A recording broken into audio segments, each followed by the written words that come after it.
Welcome to the OCIA Book Club. My name is Rosie Hernandez, Director of Formation and Evangelization. I'm reading and breaking down each part of the newly translated Order of Christian Initiation of Adults, reviewing the content and all the important elements. This is episode 12, where we'll talk about the rights of handing on.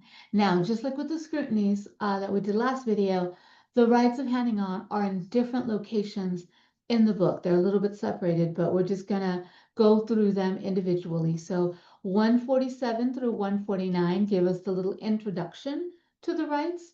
Then 157 through 163 is the handing on of the creed, and 178 to 184 is the handing on to the Lord's Prayer. So we'll talk about each one of those individually. As kind of a introduction to the introduction, I just wanted to state a little bit of word of the changing of the title. So this used to be called the presentation of the creed or the presentation of the Lord's Prayer. And we turned it into, instead, it's now translated as the handing on. And I love actually this new wording in it because it really translates to what we do. We are not just presenting it. Here it is, here's the creed, here's the Lord's Prayer, but we are actually handing it on, like one hands on something, a tradition of your own generation, handing it on to the next generation. Think about a dish that is traditionally cooked in your family, in your culture. I always think of tamales. When we make, the people that have learned how to make tamales, they were not handed a recipe. In fact, I don't know anybody that has a recipe for tamales that they use because they learned by watching grandma or mom make them and make them alongside. And then this way they are taught little by little, no, that's not the right way. This is the right way. No, when we go shopping, this is what we look for. And so the handing on of a tradition of making tamales is very much hands-on, so to speak. It's not just here's a rolled up, beautiful copy of the creed, now take it home and learn it. It's the community participating in handing it on. So with all that kind of said, to kind of give us that idea, let's look at 147 through 149 really quick.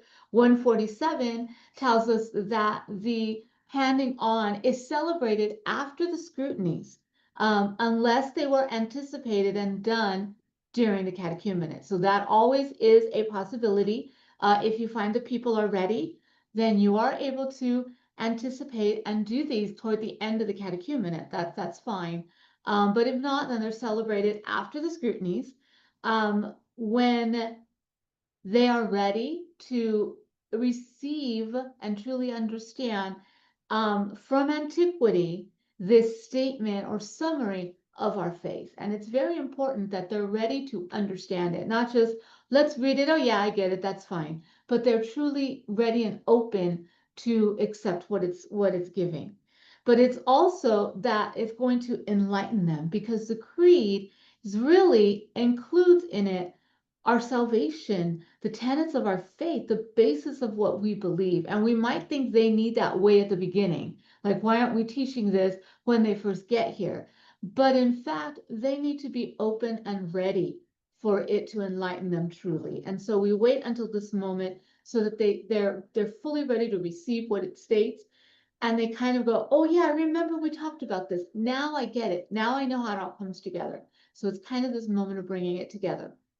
Now, the Lord's Prayer is a little bit different because instead it gives us a new spirit of being sons and daughters of God, as we call him our Father, and we ask for what we need. And so spiritually, they need to be at that point of understanding why we call God Father and why this prayer is so important, because it was handed directly from Jesus to us and it's scriptural. Number 148 reminds us that these take place, well, the first one takes place in the week following the first scrutiny. So it's not really stated that it happens on the Sunday of the scrutiny, but that it happens during the week after the scrutiny. Okay, so there's a big difference. It says there that the elect then can receive it and then hopefully memorize it so that on their baptism day, when we do the renewal of vows, the words are familiar. And again, it can be anticipated and done during the catechumenate. 149 says that the Lord's Prayer, handing of the Lord's Prayer, is the week following the third scrutiny. Again, during the week, not on Sunday. And that will be so that the community prays for them, and then when they're about to receive their first Eucharist, that is the time when they will recite it for the first time at that Mass. And again, it can be anticipated, or this one, the Lord's Prayer, can also be deferred if you're doing the rites of immediate preparation. You can also defer the handing on of the Lord's Prayer to that day, to that rite. Okay, and when we get to the rites of immediate preparation, we'll talk a little bit more about that.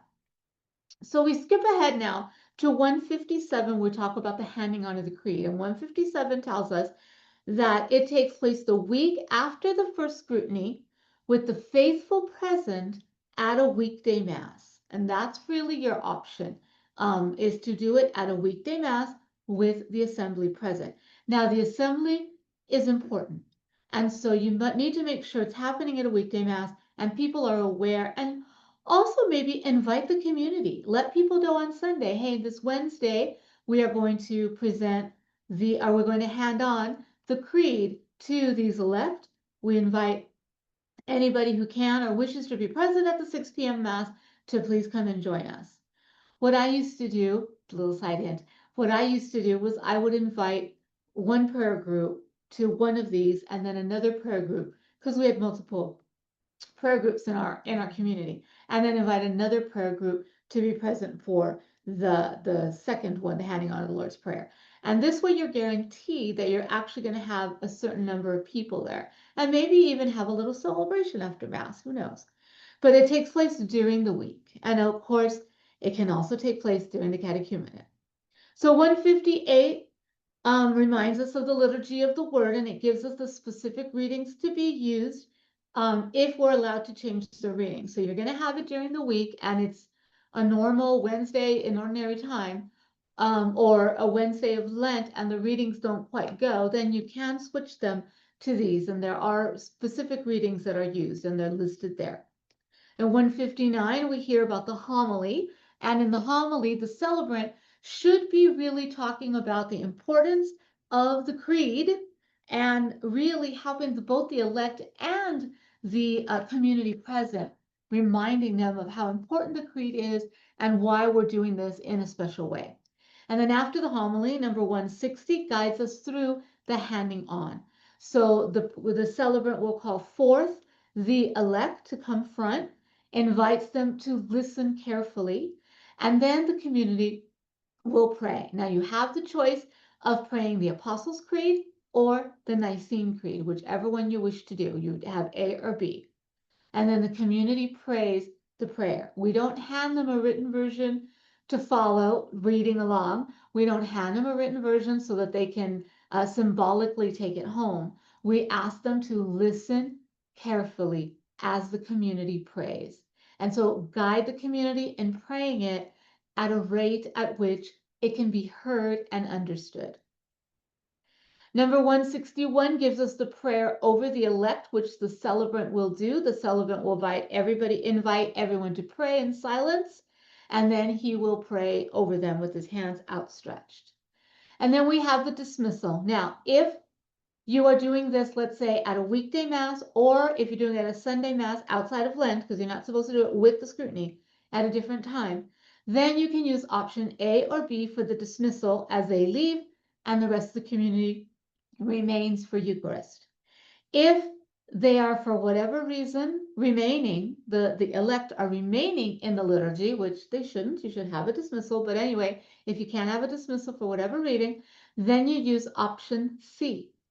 If, however, you've only done a liturgy of the word, which is perfectly fine to do, if you've just done a simple liturgy of the word and the whole assembly is going to be dismissed, then you use prayer D.